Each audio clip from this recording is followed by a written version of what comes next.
Hello students, last के video में जो है हमने देखा हुआ था कि आखिर इलेक्ट्रोलिसिस कैसे होता है, डीकम्पोजिशन कैसे होता है और कॉम्बिनेशन रिएक्शन कैसे होता है। आज के टॉपिक में हम देखेंगे कि आखिर थर्मल डीकम्पोजिशन कैसे होता है, फोटोकेमिकल डीकम्पोजिशन कैसे होता है। ये सभी के सभी केमिकल रिएक्शन आने वाली जो है टाइम में हम सभी के सभी पढ़ेंगे। आज अभी हम स्टार्ट कर रहे हैं थर्मल डीकम्पोजिशन, जो कि एक डीकम्पोजिशन ही होता है, लेकिन इसमें थोड़ा सा प्रोसेस अलग होता है। प्रोसेस क्या होता है कि देखिए, डीकम्पोजिशन जो है हम कई तरह से करते हैं। एक तो हम हीट का यूज करते थे, एक इलेक्ट्रिसिटी का भी यूज कर लेते थे, और एक हम यूज करते थे जो है हीट का, इलेक्ट्रिसिटी का और उसके बाद सनलाइट का। ये तीन चीज़ों का हम यूज करते थे। हम आज देखेंगे कि हीट का यूज करके आखिर डीकम्पोजिशन कैसे होता है, और जो हीट का यूज करके डीकम्पोजिशन होता है उसे बोलते हैं थर्मल डीकम्पोजिशन। उसे हम क्या बोलेंगे? Thermal decomposition. थर्मल का मतलब जनरली होता है, आपको समझ में आता होगा कि हीट से रिलेटेड होता है। थर्मल का मतलब होता है हीट से रिलेटेड, और डीकम्पोजिशन का मतलब होता है ब्रेक। आपने सुना ही है, ब्रेक। तो when a substance decompose on heating it is called thermal decomposition। किसी भी सब्सटेंस को, जैसे एक सब्सटेंस है उसको आपने हीट कर देना है, अगर हीट कर दिया तो वो तुरंत जो है डिकम्पोज हो गया। ऐसे केमिकल रिएक्शन को हम बोलेंगे थर्मल डीकम्पोजिशन रिएक्शन। इसे हम क्या बोलेंगे? Thermal decomposition reaction. जैसे समझिए इस चीज़ को, यहाँ पर हमने क्या किया, हीट कर दिया, और हीट करने के बाद हीट करेंगे तो ये कैल्शियम कार्बोनेट जो है ये तुरंत ब्रेक हो जाएगा, और ब्रेक होने के बाद कैल्शियम ऑक्साइड और कार्बन डाइऑक्साइड में कन्वर्ट होगा।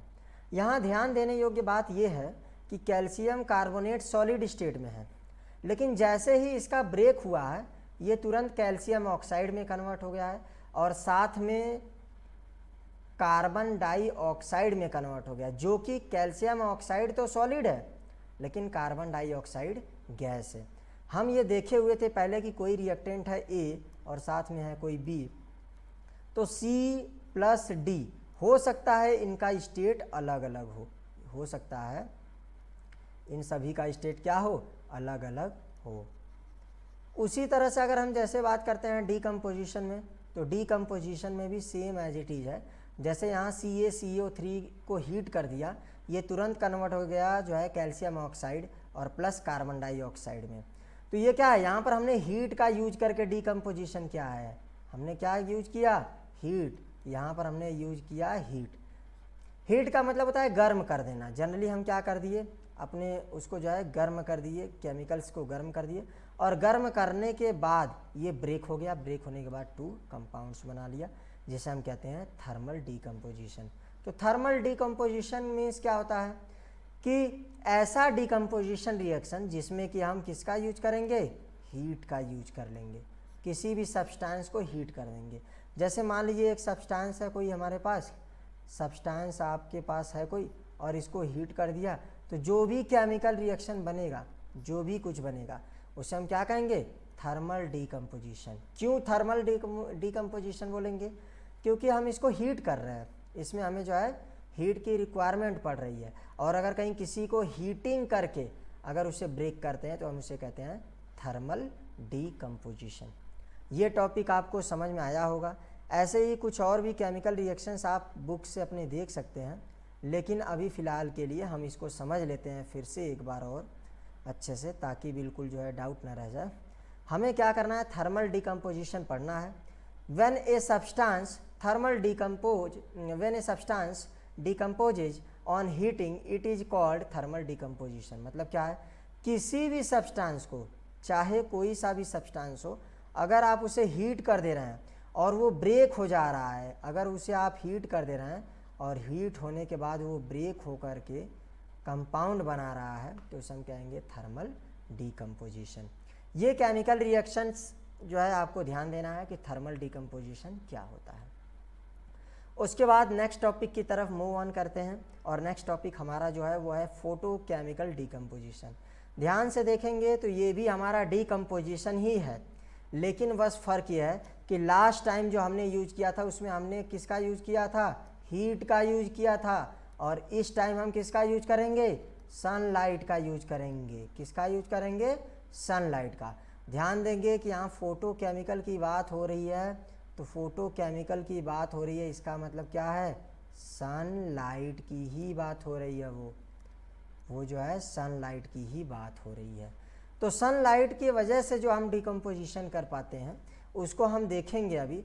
When a substance is decomposed in presence of sunlight it is called a photochemical decomposition. कोई भी सब्सटेंस हो, अगर उसे आप डीकम्पोज करते हैं in the presence of sunlight, sunlight के प्रेजेंस में किसी सब्सटेंस को अगर आप जो है डीकम्पोज करते हैं, तो इसे हम कहेंगे फोटोकेमिकल डीकम्पोजिशन। फोटोकेमिकल डीकम्पोजिशन का सबसे फेमस एग्जांपल्स ये है कि सिल्वर ब्रोमाइड को अगर हम ले लेते हैं तो वो तुरंत ब्रेक होकर के बना लेता है silver plus bromine. Silver plus bromine जो है बना लेता है। अब इसमें थोड़ा सा समझते हैं हम। जैसे देखिए 2Ag, Ag का मतलब क्या है, सिल्वर ब्रोमाइड। इसको हमने क्या कर दिया है, सनलाइट का यूज कर लिया HNu का, और ये तुरंत कन्वर्ट हो गया 2Ag प्लस Br2, इसी में हो गया। ध्यान से देखेंगे तो यहाँ सिंगल कंपाउंड ये है, सिंगल है, लेकिन डिकम्पोज के बाद कितने बन रहे हैं, 2 कंपाउंड्स बन रहे हैं। और यहाँ क्या यूज कर रहा है, सनलाइट। और सनलाइट यूज करने पर पता आपको होना चाहिए कि पहले तो ये तो डिकम्पोजिशन रिएक्शन है, और डिकम्पोजिशन में भी ये कौन सा केमिकल रिएक्शन है, तो फोटोकेमिकल। फोटोकेमिकल क्यों बोलते हैं, क्योंकि हम सनलाइट का यूज कर रहे हैं। हम किसका यूज कर रहे हैं, सनलाइट का। और सनलाइट को रिप्रेजेंट हम कर देते हैं HNu से, जो कि हम केमिकल रिएक्शन में भी यहाँ किए हुए हैं। यहाँ ध्यान से देखिए, तो ये एग्जांपल्स में किए हुए हैं। इसे हम कहते हैं फोटोकेमिकल डीकम्पोजिशन रिएक्शन। ऐसे कई कंपाउंड्स हैं जिसको कि आप कर सकते हैं। जैसे मान लीजिए मैंने कोई एक कंपाउंड्स लिया, मान लीजिए जो है X लिया कोई कंपाउंड्स, इसमें जो है सनलाइट का प्रेजेंस कराया अगर, तो ये तुरंत ब्रेक हो जाएगा, और ये ब्रेक होने के बाद जो है X1 प्लस X2 हो सकता है, ऐसा कंपाउंड्स बना ले। या दूसरा अगर मान लीजिए कोई Y अगर मैंने लिया कंपाउंड्स, तो अगर इसमें HNu का कराया केमिकल रिएक्शन, तो ये हो सकता है Y1 प्लस Y2 में कन्वर्ट हो जाए। या हो सकता है अगर कोई Z है, अगर उसमें HNu का हमने कराया केमिकल रिएक्शन, HNu का मतलब क्या है, फोटोकेमिकल हमें करानी है, सनलाइट देनी है, तो हो सकता है वो Z1 plus Z2 plus Z3 में कन्वर्ट हो गया। 3 प्रोडक्ट में हो सकता है कन्वर्ट हो जाए। तो कभी भी जब एक सिंगल कंपाउंड्स ब्रेक हो करके कई कंपाउंड्स में, मोर देन 2 कंपाउंड्स में अगर जो है एग्जिस्ट होने लगता है, तो उसे हम कहते हैं डीकम्पोजिशन रिएक्शन। लेकिन अगर डीकम्पोजिशन रिएक्शन में हम फोटोकेमिकल का यूज कर लें, किसका यूज कर लें, फोटोकेमिकल का, तो हम उसे क्या कहेंगे कि वो फोटोकेमिकल डीकम्पोजिशन रिएक्शन है। फोटोकेमिकल डीकम्पोजिशन रिएक्शन है। यहाँ तक समझ पाए होंगे। अब उसके बाद देखिए क्या है कि एक छोटा सा टॉपिक हम देख लेते हैं, बाकी उसके बाद जो है फिर हम इसके आगे की प्रोसेस सीखेंगे।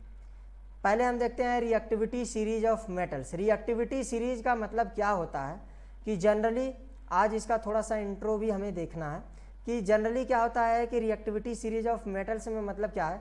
सीरीज का मतलब आपने देखा होगा कि एक लाइन बनाना। सीरीज का मतलब होता है एक सीरियल, एक पर्टिकुलर टाइम पीरियड के बाद एक को अरेंज करना, उसे हम क्या कहते हैं, सीरीज। जैसे ध्यान से देखिए तो ये पूरी सीरीज बनी है, ये पूरी सीरीज बनी है। क्या है कि एक लाइन में ही तो आ रहा है। मोस्ट रिएक्टिव मेटल्स कौन है, ऊपर है मोस्ट रिएक्टिव, और लीस्ट रिएक्टिव मेटल कौन है, गोल्ड है, नीचे है। तो ये क्या है, मोस्ट रिएक्टिव मेटल ऊपर है, लीस्ट रिएक्टिव मेटल नीचे है, तो ऊपर से नीचे आएंगे तो रिएक्टिविटी डिक्रीज हो रही है। ये क्या है, तो ये हो जाएगा सीरीज। ये पूरा जो है ये है सीरीज। तो इसी को आज हम थोड़ा सा डिस्कशन करेंगे। समझिए इस चीज़ को। Reactivity series of metals is a series in which the metals arranged in decreasing order of reactivity. Decreasing order का मतलब क्या होता है, समझिए इस चीज़ को, घटते हुए क्रम में, डिक्रीज ऑर्डर में।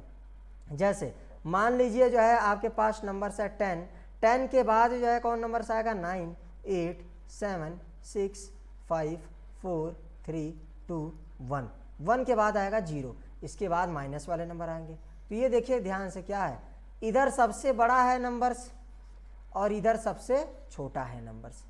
इधर जो है सबसे बड़ा है नंबर्स और इधर जो है छोटा है। तो ये क्या है, एक तरह से ये सीरीज हो गया, डिक्रीजिंग ऑर्डर हमने बना दिया।